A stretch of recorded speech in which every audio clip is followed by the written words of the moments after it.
The Racing Pod on Off the Ball with William Hill. 18 plus. See gamblingcare.ie. And you're welcome to episode 97 of the Racing Pod on Off the Ball with John Duggan and Johnny Ward. Remember, we're here every week, folks, with analysis, race previews, tip stories, interviews, bit of crack as well. And a reminder, folks, the full Off the Ball Racing Pod is now free wherever you get your pods each week. How are you, Johnny? Good, JD. The Arc de Triomphe. Minnie, Hauk. Maybe we thought you had it, but Daryz was there with the wet sail, Mikel Barcelona, and wins the Arc for the late Aga Khan stud. Yeah, it was weird because, like, as I explained last week, I thought the ground might have been gone a bit for Minnie Hauk, and it's funny with ground. Like sometimes you listen to connections and you think you have an idea in your head, but she certainly wasn't backed as if ground were an issue. She was so well backed, Minnie Hauk, and the ground was officially very soft, but it's kind of hard to know with French descriptions as well at times. But anyone who's been listening to the show will know I was on about her for a while for the Arc, and you would have been sick if you backed her anti-post because, like, it's rare that two horses pull 5.5 lengths clear of the field in what looked a competitive Arc. And as much as she was well backed on the day, and kind of the race went like clockwork for much of it, you don't expect an Arc. I don't remember Arc horses, even the brilliant winners of the Arc. I really don't remember them pulling that far clear. Like, maybe you get heavy ground Arcs that are completely fake results, but for the two of them to pull that far clear, particularly a rather unheralded winner in Daryz, who kind of fit the profile in a way, but he'd so lightly raced over a mile and a half and needed to improve. And there's been a lot of chat about the ride Sumion gave Minnie Hauk since, and I'm kind of the opinion, JD, that if the race were run on this Sunday, with the horses turning up in the same form, and Sumion had a memory of what happened 7 days before, it might be different. And it's not so much that I feel he did much wrong, but I do feel that Mikel Barcelona had absolutely something to aim at. But this was the last point on this is if you watch the jockey's body language, and I was actually onto a trainer about this morning. I feel we could have way more data on jockeys in races, not to mind the horses. What's the jockey's heart rate in a race, for example? Could give an example of a horse that's not trying, or a jockey who's not trying. But in this instance, if it were to reveal something, I think it was still a bit snug for Daryz. Like, Mikel Barcelona didn't really get after him. It was a slightly snug verdict at the line. But if you were on Minnie Hauk, you're gutted. What a performance by her. Like, we always talk about the winners, and we always talk about the ride of the month or the ride of the year was on the winner. And history is written by winners, but it shouldn't be, because Minnie Hauk was an incredible winner of the Arc here, really, if you take one horse out. Out of See the Stars as well, Daryz. Maybe the biggest See the Stars winner. See the Stars has had very good racehorses and is a top sire. Off the top of my head, though, like, Baaid would probably be his best horse. An Arc winner?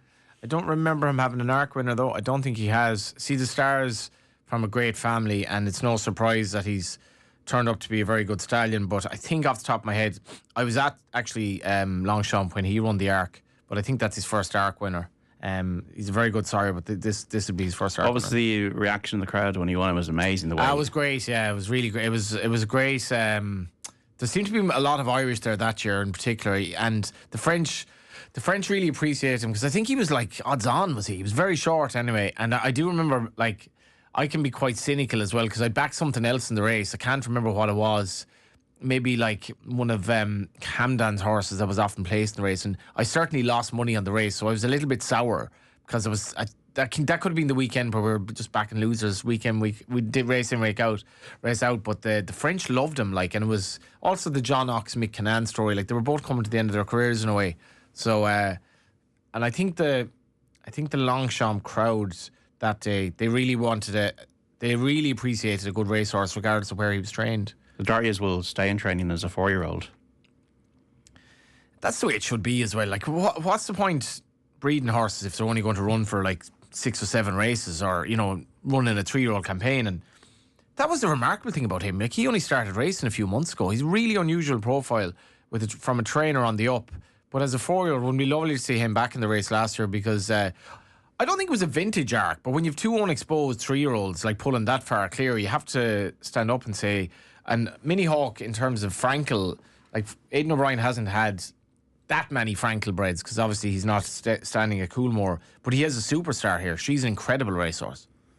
We had a good day for the Irish, that aside on the Sunday. So Barnavara, Group 1 for Jessica Harrington, Diamond Necklace and Puerto Rico, Group 1s for Aidan O'Brien as 2-year-olds. So Jessica Harrington, from moving from jumps winners, champion hurdle winners, Gold Cup winners to a Group 1 winner at Longchamp on the Sunday for a very consistent horse who went out in the front under Shane Foley, and she just kind of plugging away. Plugging away, yeah. And I spoke to Shane Foley about this on the Monday because he was back in Killarney, and I just pointed out to him, like, you got to be, like, winning a Group 1 on Arc Day, but winning by a short neck, a short head and a short neck, like, just mustn't get any better than that. And I was on another podcast with Paddy Flood, and he was talking about Shane's riding style. I like to watch a race sometimes that I've no interest in and just, like, pick out the jockey on a particular horse, say that's such and such, that's such and such. Jockey cam. Jockey cam. It's a good game, actually. Like, if you could have it as instead of having like a race night, you could have it like you have to pick the jockey, and you could even do it in different generations. But like, they have their own individual styles. I'd say the jockeys would know, like, the way Aidan O'Brien knows every racehorse that he looks at. I'd say the jockeys would know absolutely, but for the average punter, it might be a bit more difficult. But Shane's style is quite unique, and it's probably not like the most like sensuously stylish kind of way of riding a horse, but he's really strong. And to win a race by those margins at the top level, particularly for Jessica Harrington, who like has had a kind of a quiet season in some ways with her, certainly with her 2-year-olds, they're a long time to get going, but now she was predicting she'd have a better end to the year. And then you mentioned Puerto Rico. I put him up on this show as like a horse that I thought was a really great bet to beat True Love at the Curragh in July when she beat him by 5 lengths. And funnily enough, he was very good last week. He was very good, like, and it just shows with Aidan O'Brien, like, he made his debut on the 4th of June. He's now run 7 times. He's running 2 Group 1s, 3 Group 3s, and you see with these Wootton Bassett horses, including today and tomorrow in Newmarket, he's running them a lot, and he just seems to be improving a lot, this horse. Diamond Necklace was a horse that looks a stayer almost in the future.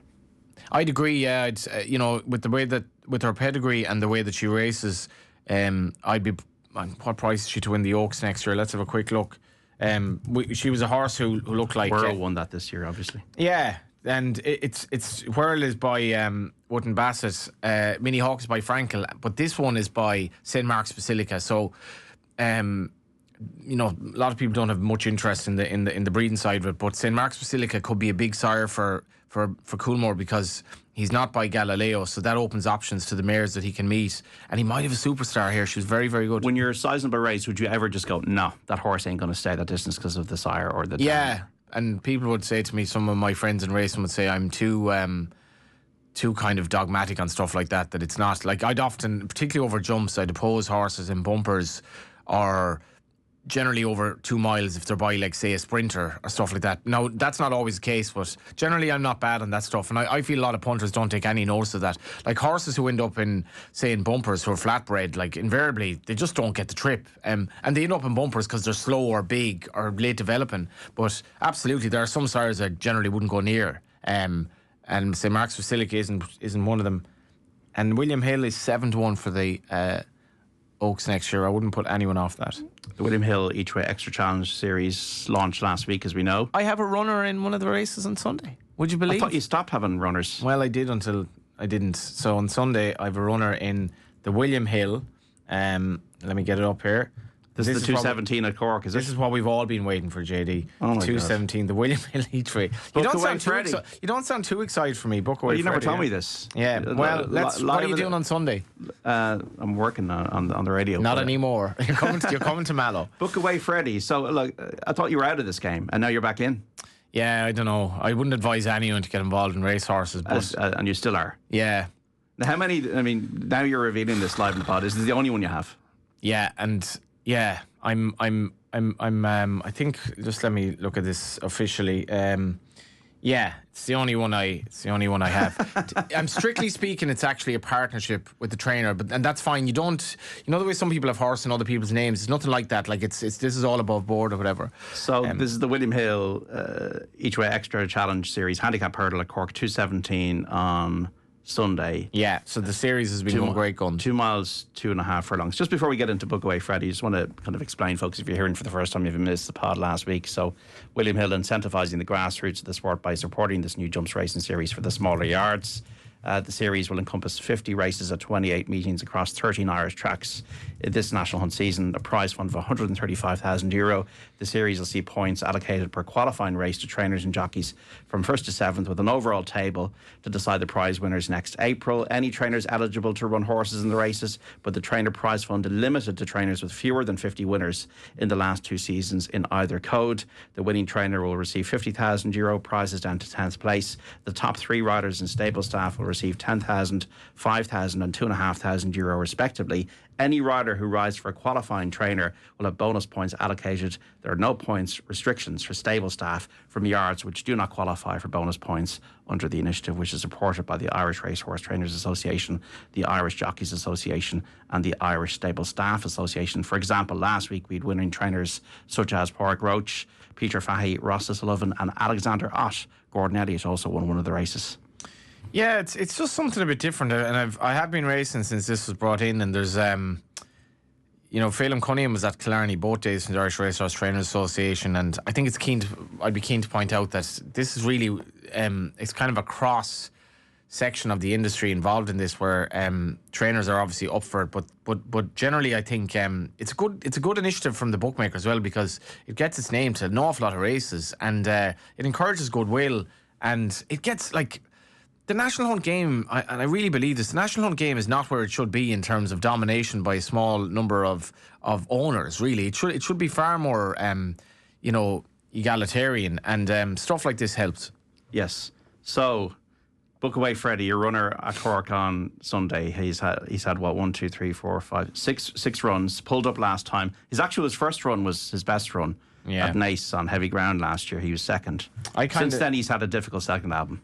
He's had, I think the second album is a B-side that hasn't really been released, or is like in a. So his last run was in May at Wexford. Held up in rear, mistake 4 out, weakened after 3 out, pulled up home turn. I went to Naas when he ran. I couldn't go to Wexford. I think I was working elsewhere, but I went to Naas, and Alex Harvey was complimentary of him afterwards. And obviously his first run for Gordon Elliott, he was second. Wexford, I think he had an excuse, but I'll know more on Sunday. I actually don't know. I haven't really been talking to the trainer much, but he's in good nick, the horse, and it's a terrible race, so we'll be hoping he'll do something. Yes. Racehorse ownership is... we'll talk about the bird catcher, JD, like the where prize money's going in this country. It's not good, and certainly at the lower level, when you're paying the same fees as if you're training a superstar, you need some prize money coming in. So what have you seen in this type that you might think he might end up winning a race? Book away Freddie. Yeah. I basically with John McConnell, I tried to get a horse out of a particular yard one time and I couldn't, and then I noticed John McConnell had bought a horse out of the same yard, so I went in halves on that horse with John McConnell.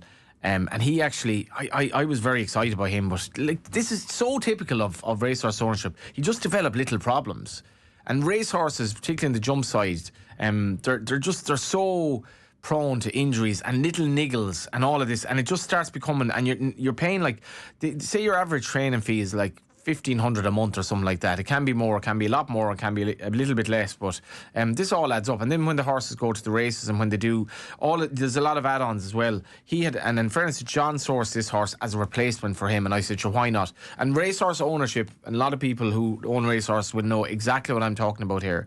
It's like when your head's up in poker and you go in with like a poor hand, but basically your head's up, so you kind of keep responding to what the other player is doing, and you're kind of pot committed after a while. And if you've committed 50% of the pot on nothing because you've only a pair of threes or less, you might as well just keep going at that stage, because you're like, well, I might as well just lose. After wasting $8,000, I might as well waste 12 and have a little bit of hope. That's what racehorse ownership is actually about. It's like, I've wasted so much, so I might as well waste a bit more. Sometimes it works out. You're hiding because the owner's called Sean Mockenward. That's Sean Mockenward is my name in Irish. Yeah, I just wanted to. I wanted to the bookmakers not to be aware of me. You know. Now, look, you're not working in Cork on Sunday unless you are. But it happens on, say, this is like Peter Sullivan had this. I think his horse won the Triumph Hurdle in the 70s, the commentator, and he had to say first. I think it was a TiVo owned by Peter Sullivan. So, would you be interviewing yourself if Book Away Freddie won at Cork? What was that on like? Sunday? What was that magazine, Roy the Rovers, when he was like a player manager, and he used to give himself like a dressing down at half time. Had a great finisher at Newmarket, by the way. Yeah, I mean, I've done some mad things on the racetrack, and sure, why not? Yeah, that actually wouldn't be a bad idea. Be the two Johnnies, literally. Yeah, to having a conversation with two yourself. Johnnies Getting. I'd say we're the real two Johnnies.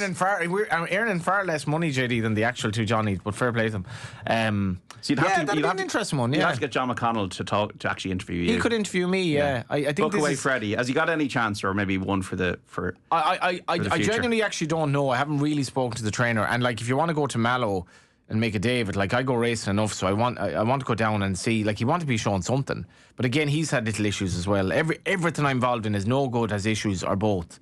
But sorry, the first horse got involved in was great, and that's the problem.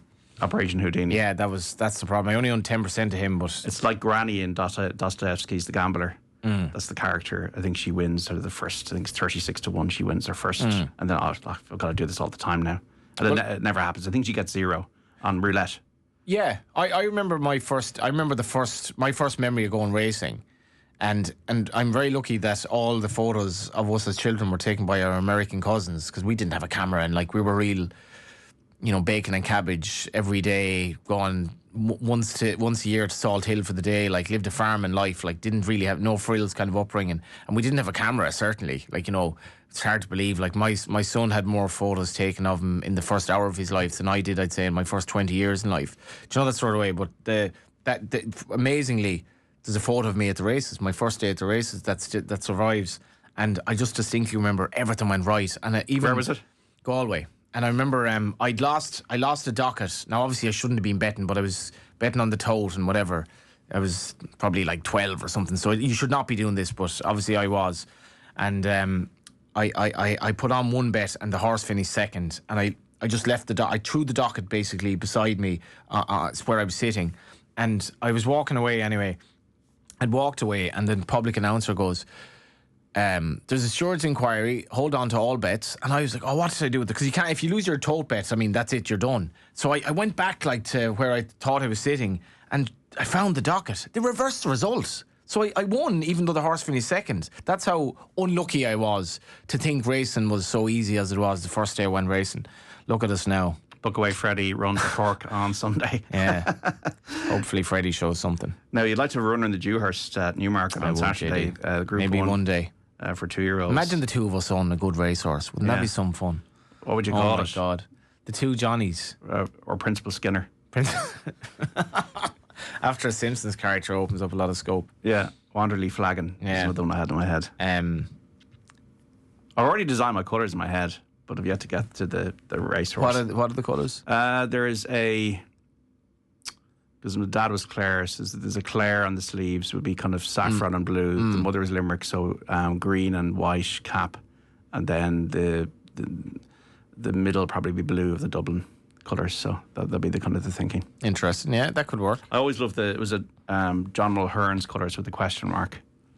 They were great John colours. Mulhern, absolutely. Yeah, it's funny. There's a horse run I think today, and the colours are unbelievably similar to mine. And somebody was asking me were they mine, but it is good fun putting your colours together. I think I was responsible for the naming of one racehorse, because if you want to name a racehorse, obviously the horse has to be unnamed, so it has to have never run. So it has to be like a store horse, or basically a yearling, or a 2-year-old. I absolutely loved the name for the connotations of it. Like, there's that line in the Yeats poem, "O body sway to music, O brightening glance, how can you tell the dancer from the dance?" And it's that idea of the art within the artist. It's just like they become one. And like, I've always thought the jockey on the racehorse, Paul Carberry on a horse, is like, who's the dancer and who's dancing here? Like, or who's actually, like, it's just, it's one dancer from the dance. So it's this like kind of profound question on how can you tell the artist from the art? The horse was useless. Just useless, yeah. Went to Willie Mullins and Charles Burns, like good trainers. Couldn't move. Silly names aside, I think if I did have a fortune of having a horse, I think I would call it probably something regal and grand and good. Because something like out of the Easter 1916 or something, or War of Independence, or some historical figure. Yeah, there's some great names lately, actually. Must bring them up in the show next week. Just lastly on this, the Dance from the Dance, the great thing was 18 letters is the maximum characters. Dancer from the Dance as one word is exactly 18 characters. So you could have a great name that doesn't fit in. I'm watching a bit of Countdown lately, actually. Maybe I'm going to get better with names. I've started watching Countdown. How are you on the conundrums? Not great in the conundrums. You good on the numbers? I'm not good in the, like I was okay at maths, but like the yesterday, I swear to God, I got an 8 letter, like, which is good for me. It was resonate, and your man got 9. And I'd had it back to horse. I'd go betting horse. I was beaten in a photo finish, and then I was trying to like get my mood back up, resonate, and it was like neuromast, I think was the word he came up with. This brilliant lad, like resonate. Anyway, Remember the joke about when Carol was putting out the letters and she went, "Why?" and he said, "Because I said so." it's actually do you know the guy who presents it? He used to present the Northern lad who used to I only remember Richard Whiteley. yeah. So The late Richard Whiteley. So Rachel Riley obviously now has replaced Carl Vorderman, but the presenter at the moment is the Northern Irish guy who used to present Match of the Day. Do you remember? Colin Murray, Yes. Colin Murray. Yeah, and he's quite funny. Like it's kind of like, should I be? I remember watching Countdown after school. Should I be watching it now at 42 years of age? Well, yes. It's because you got a young whippersnapper. Yeah, and I work weekends more so than during the week. Horse racing names, it's obviously be careful. I'm sure there's regulations. You can't have a rude name or anything. I remember somebody did get across though who gives a Donald. Very good. Got into it. Yeah, so, yeah. There was one in the States that I really liked. WRECKED was the first word, and EM was the second. So you can read into that what you will, and I got away with it. I don't even understand what you're saying there. So some people listening will. Yeah. Hopefully it's not rude, Johnny. It kind of is. Yeah, but Aidan O'Brien has some great names lately. I think he's really put more effort in, like Diamond Necklace, cool names. Yeah. Okay. So we're going to get a due horse winner together. If you were rude there, Johnny, we apologise. No, this is just the name of a racehorse. Okay. It's actually the name of a racehorse. Okay, so we apologise, but I have no idea what you mean.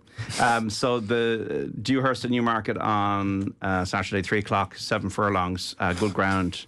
This is I suppose, possibly the trial, is it, for the Guineas maybe next year in a way? Gustad won the Coventry at Ascot, then was second in the National Stakes behind Zavateri, who reopposes. A lot of support for Distance Storm, the Godolphin horse in recent days, the course and distance winner. How are you assessing it? Yeah, it's you look at, we mentioned St. Mark's Basilica, JD. The winners of this race over the last 10 renewals: Air Force Blue, Churchill, US Navy Flag, Too Darn Hot, Pinatubo, St. Mark's Basilica, Native Trail, Chaldean, City of Troy, and Shadow of Light. It's a brilliant race. I love the Dewhurst. Great fondness for Jim Bulger when he'd New Approach and Teofilo and those good 2-year-olds back in the day. And it's a absolutely brilliant renewal of the race, but it's really hard to call what the winner is. You could basically, certainly 7 or 8 of the runners you could make claims for. Like, say, for example, my selection here is a speculative one, but it's Saba Desert, because his run was so bad at the Curragh. He's now a 25 to 1 chance. He beat Italy at Newmarket, so obviously he likes Newmarket, and they're putting cheap pieces on him. Billy Loughnane rides. I'm going with him, but he's second outsider in the field, and so that's a sign of how deep the race is. I'm going to go for the 2 ones I highlighted were Alparslan, who cost 75 grand, won at the Curragh last time. Massively well backed at the Curragh, yeah. And then Gustad, if that's the way you pronounce it, won the Coventry, as I said, has to be thereabouts again on that run of the National Stakes if you think there's improvement there. And we saw with Puerto Rico that running them a lot doesn't actually have a negative now, a bit negative in the market, out to 7 to 2. But I was going to pick one. If you put a revolver to my head, probably be Gustad. Yeah, Gustad, it was a kind of a muddling race at Deauville when he was beaten, and he's second to Zavateri. I don't think he'd any real excuse that day, but it was a strong run, and generally the Sire's progeny, they seem to just take their racing very well, and he was a kind of a hardy 2-year-old, and he's closely matched with Zavateri, and they're basically the same price now, give or take. There's just so much more. A lot of support behind this Distance Storm, though. I mean, yeah. So I suppose it wasn't necessarily. Like, he's still learning. I mean, he got beaten at York, but then he won over the course and distance. Top connections, obviously, William Buick and. Yeah, I think your point there is that he's a really intriguing pedigree, this horse, because he's out of the one of the very rare George Washington bred horses. How many? George Washington got so few horses to stud.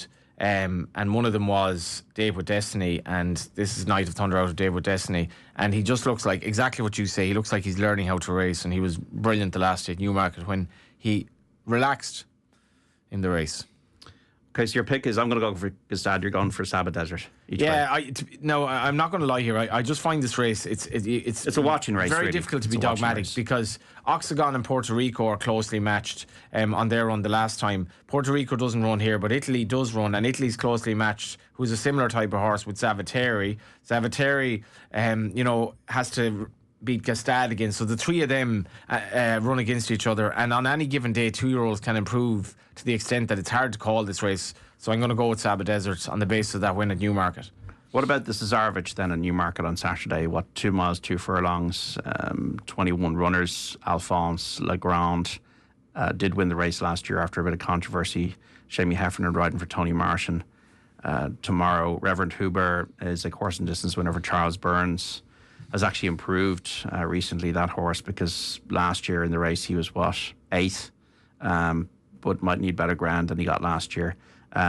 Bear Le Bay has run well at Doncaster and Newbury in preparation for this. I think the trip might be up his street.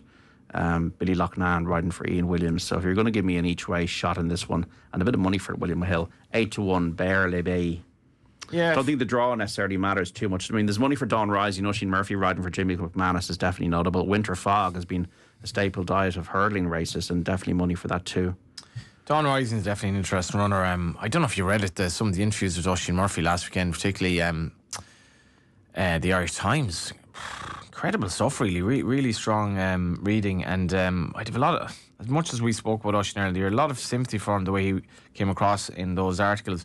But he's riding. This is the funny thing. Your personal life can be in difficulty at times, and you put it to one side when you're on the football pitch or the racetrack.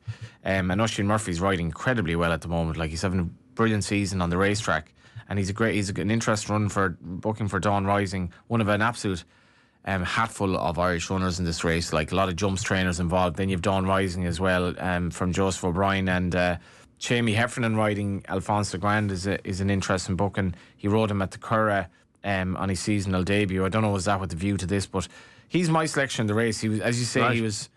Ran well last time. He ran well at York. Again, a lot of the now he's £6 higher. £6 higher, and Jamie Powell claimed 3 at the time. If you want to count that in, Jamie's riding very, very well at the moment. Very, very well, and. He looks like, this was probably the plan, but like, again, it's very, very open, this race. Even Willie Mullins having Winter Fog in it as an 11-year-old, he's not without a chance. Reverend Hubert, I've seen this horse finish second at Cork when he probably should have won. I was at Kilbeggan when he did win. That's not to say I would have thought he'd nearly be favoured for this race, but he's been well trained, and he gets in quite well handicapped from that win over Shuspal at Newmarket the last year over the course and distance. Yeah, Willie Mullins is bunting in there in the Tony Bloom colours. High Pop de Loire was kind of well touted for the Ebor, didn't happen. He actually ran okay in the Ebor, JD. Like, I tipped him up in the Ebor, and he was behind his stablemate Ethical Diamond, and that was a remarkable betting day, because Ethical Diamond was sent off 5-1 favourite, and he was sent off 7-1, having been favourite all week. So it was a really interesting move. But his run at Doncaster behind Sweet William was perfectly solid. Like, so I wouldn't be surprised if he won. Don't discount Manxman, who was second in the race last year. Surrey Bell was one that caught my eye. Has been running well recently. And about a 20-1 shot. We got Sam Norris on the line from William Hill. How are you, Sam? I'm very good, yeah. I was wondering where the money had come from for Saba Desert, who's been a big mover. Turns out it was Johnny Ward's Euros all along, so we might have to trim that again. We might have to bring that in another tick. Saba Desert, okay. What did it open up as, Sam? It opened up 33-1 without 20, Saba Desert, So what about the Dewhurst generally? I mean, it seems this favourite looks rock solid. Has been for about 24 hours now. Distance Storm like 2-1 solid. Yeah, very much so. I mean, Saba Desert, kind of the one from each way punters at a bigger price today. But you're right, Distance Storm has been rock solid all through the course of the week. 5-2 into 2-1. As Johnny mentioned earlier on, a kind of rare chance to get that George Washington bloodline, which we just don't have enough of, obviously. So it could be an important horse, for a career after racing. Gestad's trying to get back to the form that saw him win the Coventry, obviously, earlier on in the season. I just thought Zavateri might be the best 2-year-old that we've seen this season, which I know might be a big statement. And I know Aidan's got some, some superstar 2-year-olds, etc. But every time I see Zavateri really impressed. Looks like he's improving along the way. Maybe one of those who was trained by a more powerhouse stable might be a little bit shorter. But for me, Zavateri's the form chance in the race at 4-1. And I wouldn't be that surprised to see Oxagon bounce back. Once they bounce back, I mean, he ran very well in the Champagne Stakes behind Puerto Rico in a race that I didn't think exactly ran to suit him. So I'd be half tempted to keep Oxagon safe. Do like Zavateri, but yeah, Saba Desert 33s into 20s is the kind of each-way horse in the race at the minute. I suppose because Zavateri is a smaller yard, Eve Houghton Johnson, you're kind of waiting for the bubble to burst. It hasn't burst yet. Yeah, exactly. But she can train them. I know everyone kind of put Accidental Agents Group 1 winning the Queen Anne, was it, a few years ago, the big price, down to a bit of a fluke. But I think she's a very capable trainer, very good handler of juveniles. And yeah, I wouldn't be surprised if this horse is the real deal and goes to win the Dewhurst tomorrow. Eve Johnson Houghton, actually, so I got her name kind of garbled up and mixed up there. But what about the Cesarevich then?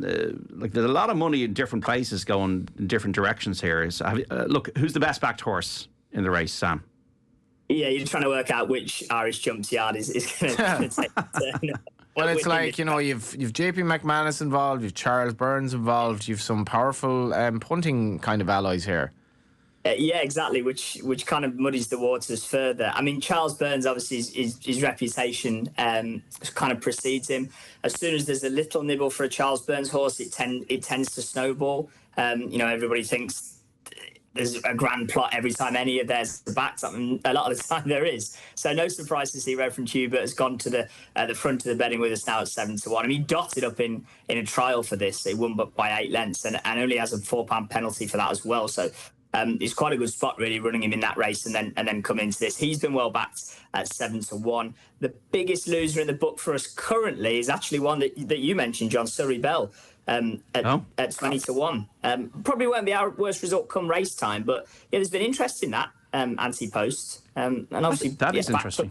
Backed up by a good judge like yourself as well. So yeah, clearly the money for Surrey Bell has been interesting, well placed. I thought Nadawi might run a big race at 18-1, placed in a couple of Cheltenham festivals, won the Galway Hurdle obviously this year.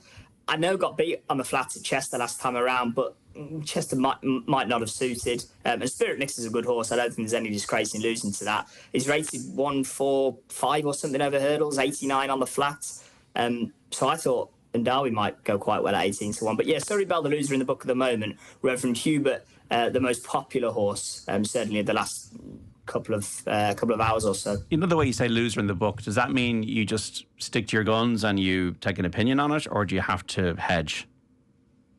Probably come close to the race time, we'd have a different view on it. At the minute, what are we, 26 hours before the race, that we, almost no result would concern you. Those are famous last words. Maybe if we had huge liabilities on any of them, but for now, you just let the book develop, and knowing that 90% of the cash isn't in the market as of yet, will take far more day of the race than we would do anti-post, and it's generally a rule for all races, really. So nothing to concern us too much as of yet. We've got the big kind of each way extra offering running on all UK and Irish racing now as well. So we've got the 5, 6 and 7 place market on the CES. So we've got kind of 3 separate books to manage, if you like, tomorrow. So it'll be a bit of a task for the lads in the trading room, but I'm sure.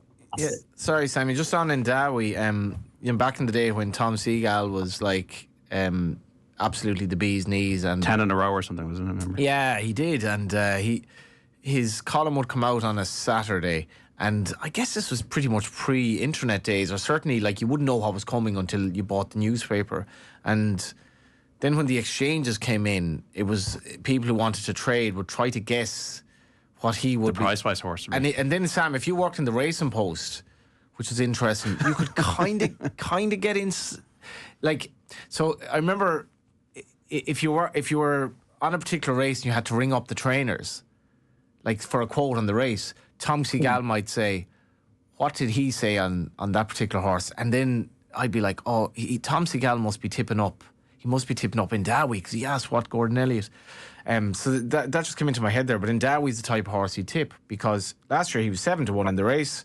But did he not fail to stay last year? He didn't run his race. Like, he didn't run at all. Regarding the gelding, he said the gelding did not stay the trip, but he was he stopped to nothing. He's beaten 134 lengths, and then in Chester the last day, where clearly he basically did stay.